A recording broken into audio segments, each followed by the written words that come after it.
last night's strange light phenomenon. Leaders of various religious organizations around the world claim the event to be a divine.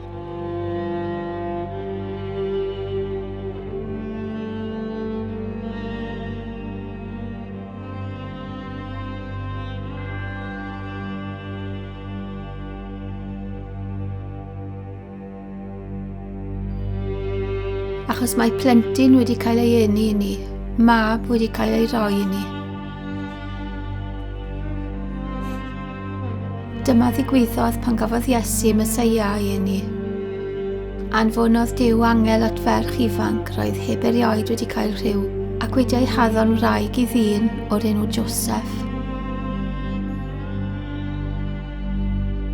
Enw'r wrif oedd Mair.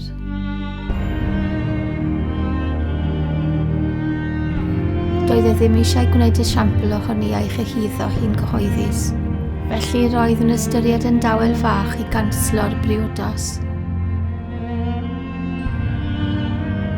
Ond gwelodd angel Duw yn dod ato mewn breuddwyd a dweud wrtho, Joseph fab Dafydd, paid petruso mynd â Mair adre I fod yn wraig I ti, a mae'r ysbryd glân sydd wedi gwneud iddi feichiogi.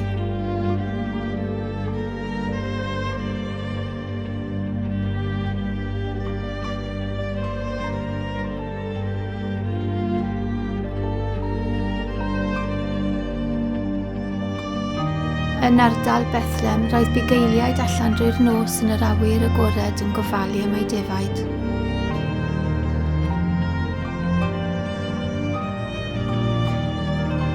Yn sydyn dyma nhw'n gweld un o angylion yr arglwydd ac roedd ysblander yr arglwydd fel golau llachar o'i cwmpas nhw. Exactly 2 years since the stellar phenomenon which NASA has referred to as world's leading astronomers, we still have no official explanation.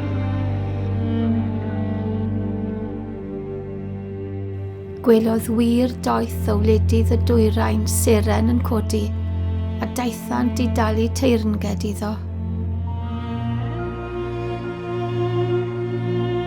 Dyma'r angel yn dweud peidiwch bod ag ofn.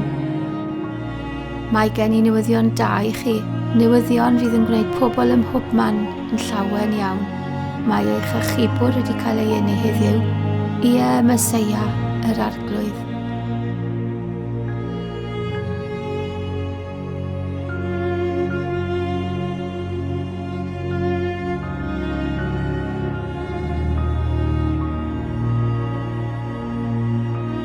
Daeth yn amser i'r babi gael ei geni. Doedd dim llety iddyn nhw aros ynddo.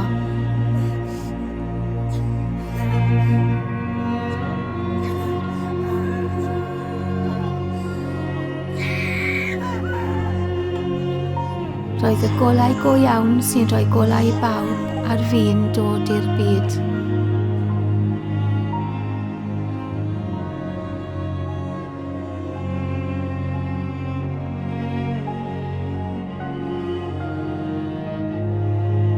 A dyma nhw'n dod o hyd I Mair a Joseph a'r babi bach. Daeth y gwir doeth o hyd iddynt hefyd, a dyna lle roedd y plentyn gyda Mair ei fam.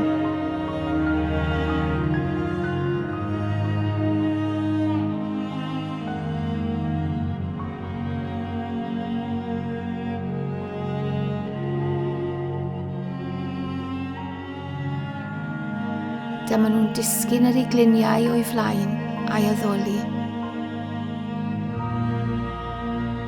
Mae'r golau'n dal I ddisgleirio yn y tywyllwch, a'r tywyllwch wedi methu ei ddiffodd.